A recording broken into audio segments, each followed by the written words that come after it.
Boa noite, bem-vindos ao Jornal do Rio. Seguimos a partir de agora com as informações mais importantes aqui do nosso estado, da nossa cidade, do Rio de Janeiro. E já falamos da manutenção da prisão de 5 deputados estaduais no âmbito da Operação Furna da Onça. Essa decisão que saiu agora e a gente vai te explicar os detalhes em instantes. Chegamos também ao número de 400 fuzis apreendidos só este ano aqui no estado do Rio de Janeiro, um aumento de quase 70% nas apreensões dessas armas. Vamos falar ainda de uma nova modalidade, né? Uma modalidade que está ganhando mais força de crime aqui no Rio de Janeiro, infelizmente, o roubo de bicicletas elétricas. Tudo isso e muito mais no Jornal do Rio. Em 30 segundos eu estou esperando você.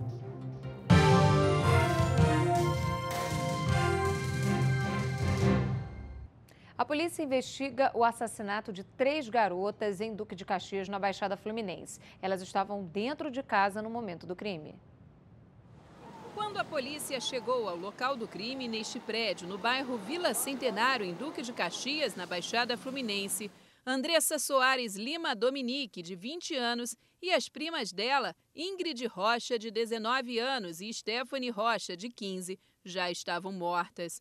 No momento do crime, estavam no apartamento, além das 3 jovens, uma idosa e uma menina de apenas 2 anos, filha de uma das vítimas. Vizinhos contam que assim que ouviram os disparos, a polícia foi acionada, mas o criminoso conseguiu fugir. Agora, a Delegacia de Homicídios da Baixada Fluminense investiga o caso. Vizinhos disseram que as jovens estavam jantando quando um homem armado entrou na casa e atirou. Segundo testemunhas, o assassino seria ex-namorado de uma das vítimas. Por isso, uma das linhas de investigação da polícia é de feminicídio. Ela tinha terminado com esse namorado? Tinha. E ele estava com ciúme, acho que ela estava com outro. Hoje cedo, familiares das meninas estiveram no IML, mas não quiseram gravar entrevista. As 3 serão enterradas nesta sexta-feira no cemitério do Caju, zona norte do Rio. E a clonagem de cartões do Rio Card tem se tornado uma prática comum entre os criminosos aqui no Rio de Janeiro. Já falamos sobre isso aqui também no Jornal do Rio. E hoje, integrantes de uma quadrilha especializada nesse tipo de crime foram presos. A gente vai chamar a Marcele Setúbal, que tem informação ao vivo sobre isso. Oi, Marcele, explica pra gente os detalhes dessa ação de hoje. Boa noite. Thaís, boa noite para você, muito boa noite a todos. Segundo a Polícia Civil, Thaís, esses integrantes foram 7 pessoas que foram presas hoje durante essa operação da Polícia Civil em diversos pontos aqui do Rio de Janeiro para capturar integrantes dessa quadrilha que falsificava cartões do Rio Card. Em outra ocasião, Thaís, a Polícia Civil informou que também já tinha realizado prisões contra outras 8 pessoas, 8 suspeitos também, que, segundo a instituição, provocou um prejuízo, Thaís, estimado em R$2 milhões. E como que essa quadrilha atuava? Eles falsificavam esses cartões e colocavam créditos sem pagar. E aí, nas bilheterias das estações de trem, nos pontos de ônibus mais movimentados, eles abordavam os passageiros oferecendo esses cartões e dizendo que a vítima poderia pagar a eles por um preço muito mais barato do que as tarifas, tanto dos trens quanto também dos ônibus. Thaís.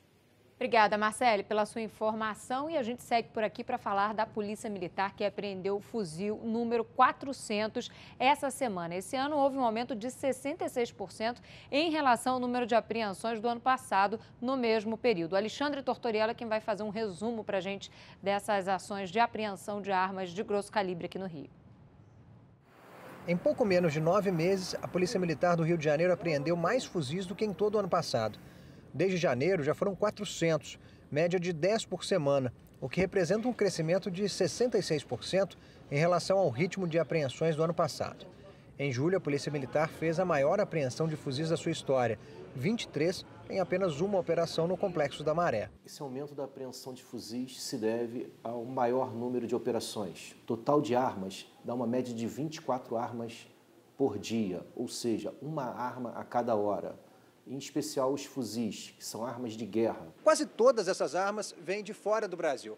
Por isso, o governador Wilson Witzel está pedindo ao Ministério da Justiça e também ao Ministério das Relações Exteriores que estudem medidas contra os países de origem, tanto dessas armas quanto de drogas que chegam ao país, principalmente contra Paraguai, Bolívia e Colômbia. Ele também quer que o Brasil leve o assunto ao Conselho de Segurança da ONU. Um decreto de dezembro de 2016 facilita a reutilização de armas e munições apreendidas pelas forças de segurança. O material deve ser levado ao Exército e depois redistribuído para os órgãos de segurança ou forças armadas. Mas aqui no Rio de Janeiro, a Polícia Militar prefere não usar esse tipo de armamento. Já a Polícia Civil usa a perícia para avaliar a procedência e as que estão em condições de uso. Em média, uma arma leva 4 meses da apreensão até o emprego na polícia.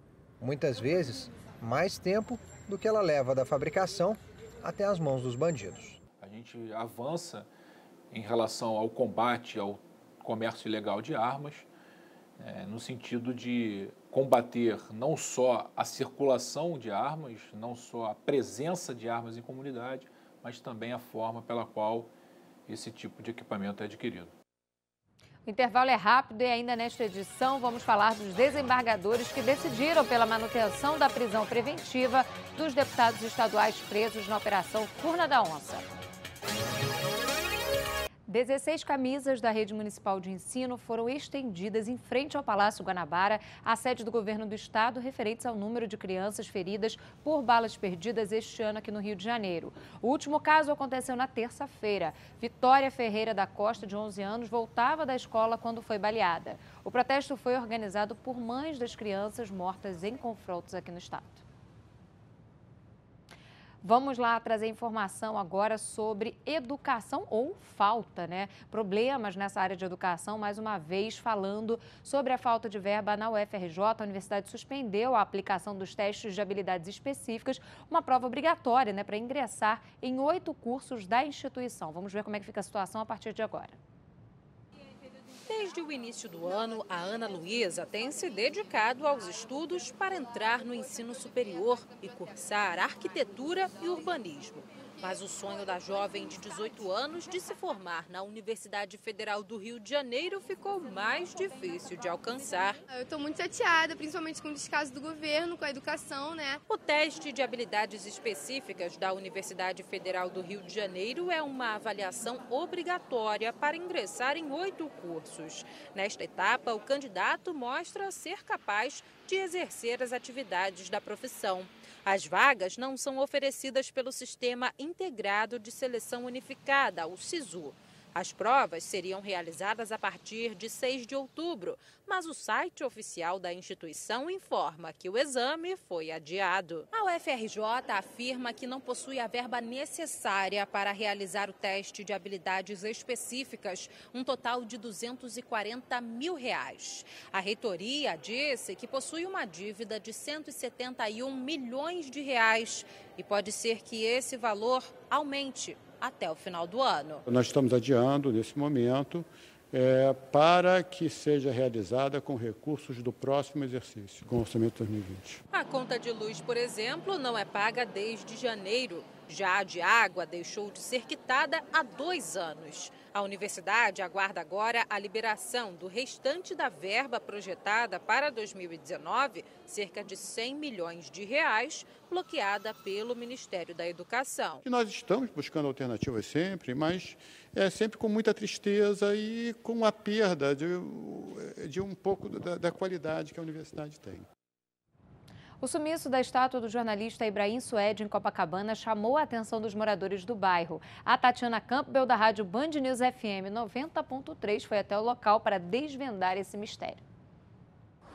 O sumiço da estátua do jornalista Ibrahim Suede, que fica bem em frente ao Copacabana Palace, na zona sul do Rio, desde o último domingo, gerou polêmica entre os frequentadores de Copacabana. O monumento famoso aqui da região sumiu, de acordo com pessoas que trabalham no entorno do hotel, logo após a parada LGBTI.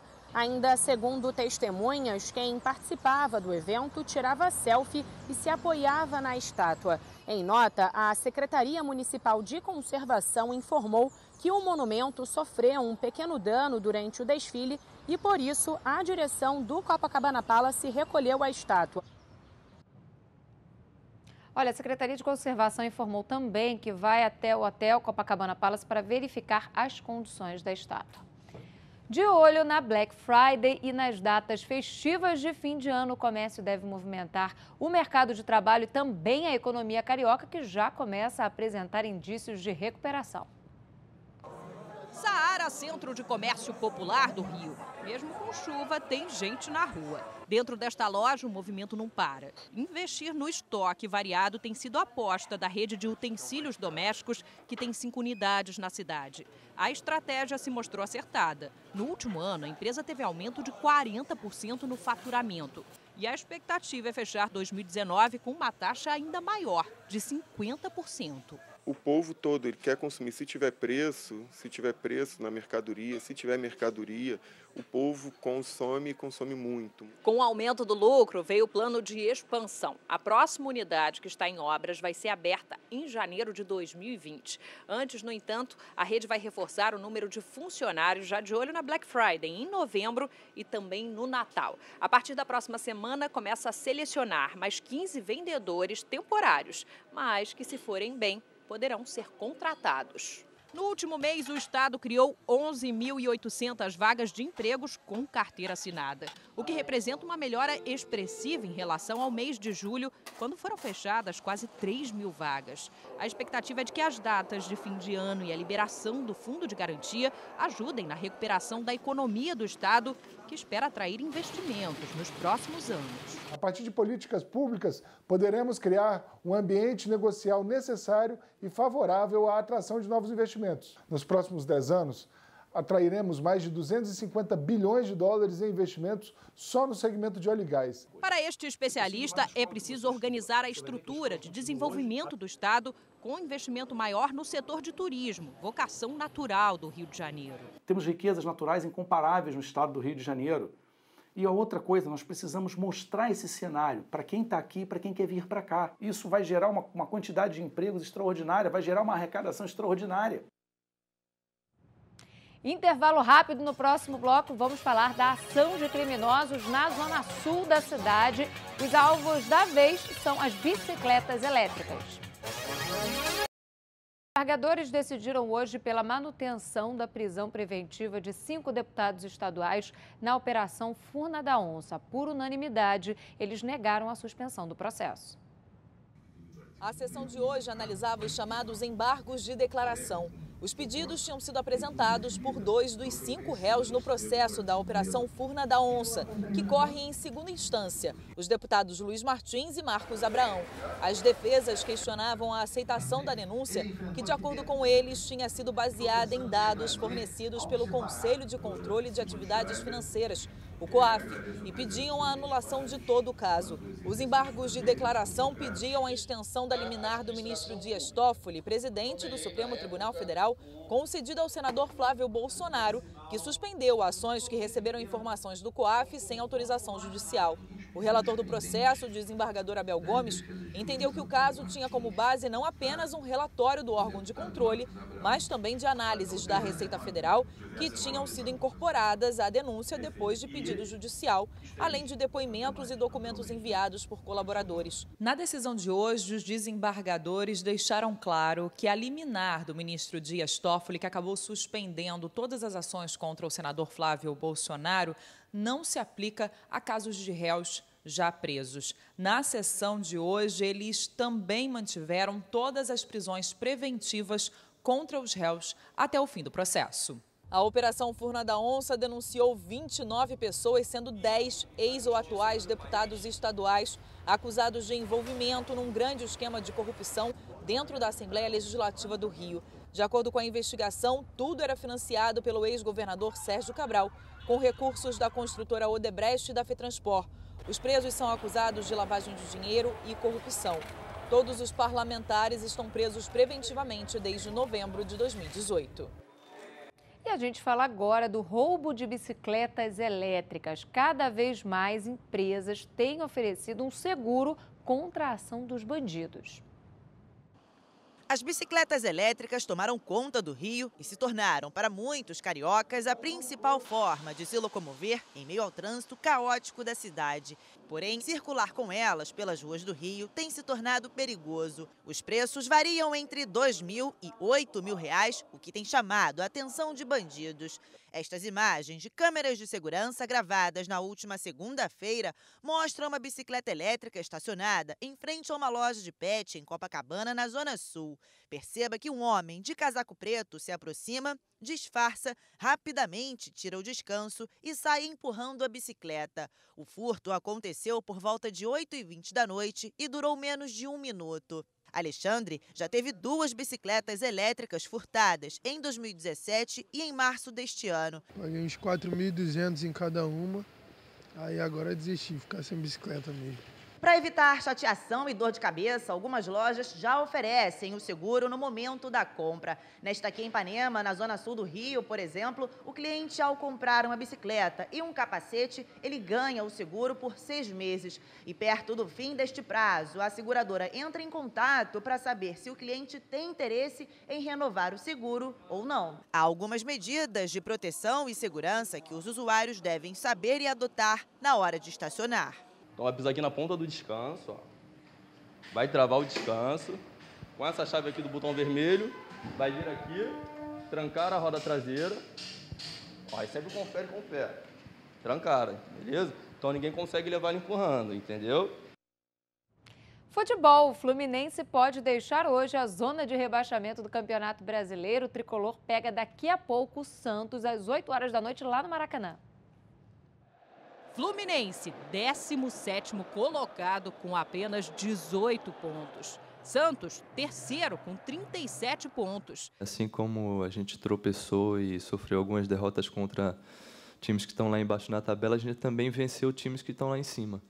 Né? Então a gente está pensando jogo a jogo, primeiro contra o Santos, é uma decisão. Nino retorna de suspensão após ter ficado de fora da derrota por 3-0 para o Goiás. O zagueiro sabe que o jogo de hoje à noite não vai ser nada fácil. É um time que joga ofensivamente, que tem um padrão de jogo dentro e fora de casa, mantém esse mesmo padrão, com um técnico muito inteligente. A gente sabe da dificuldade que vai ter. Neste momento delicado, o técnico Oswaldo de Oliveira tem apostado nos mais experientes. Toda vez que eles nos falam e nos motivam, isso faz com que a gente fique mentalmente mais forte. Outro fator que pode ser decisivo para a recuperação do Fluminense no Brasileirão é a torcida. A gente sabe o quanto a nossa torcida é importante para a gente e tenho certeza que eles vão nos incentivar, nos apoiar e juntos nós vamos sair dessa. Sorte ao tricolor. O intervalo é rápido e a seguir a gente vai falar sobre a busca pelo primeiro emprego. Os jovens disputando vagas de estágio e também como trainees para entrar no mercado de trabalho. Entrar no mercado de trabalho tem sido uma tarefa difícil para boa parte dos jovens. Os processos para estágio e trainee são os mais procurados para conseguir aquele primeiro emprego. Conseguir uma vaga de emprego num lugar renomado é o desejo de muitos jovens que, além da estabilidade, são atraídos pelo plano de carreira, benefícios e salários. Mas realizar o sonho tem sido um desafio. Segundo a Associação Brasileira de Recursos Humanos do Rio de Janeiro, 25% dos jovens estão desempregados e a maior parte só tem a carteira assinada depois dos 28 anos. É muito importante que as empresas ofereçam oportunidade de qualificação desses jovens, porque a gente tem um compromisso com o futuro das próprias organizações. A gente precisa ter mão de obra formada para substituir as outras gerações que vão saindo do mercado de trabalho. Algumas empresas, no entanto, têm inovado nos processos de seleção, buscando diversidade, conquistas pessoais e experiências. É o caso da Refit, que atua no setor de petróleo e abre pela primeira vez processo seletivo para trainee 2020. É a grande oportunidade que nós temos de trazer os melhores talentos e os futuros líderes do Brasil. As inscrições vão até o dia 27 de outubro e já são 5.000 candidatos inscritos. Quem for selecionado vai ter a oportunidade de atuar em diferentes áreas da empresa por meio de uma rotatividade que vai durar 3 meses. Uma delas é este laboratório de certificação de qualidade dos produtos. Ele começa na área de destino dele, A cada 3 meses ele vai migrando por essas 6 áreas para conhecer tanto as nossas instalações quanto também a rotina daquelas áreas e o que a área dele pode se integrar a outra. Você fica agora com o Jornal da Band, mas eu estou te esperando amanhã às 10:50 da noite aqui no Jornal do Rio. Boa noite para você.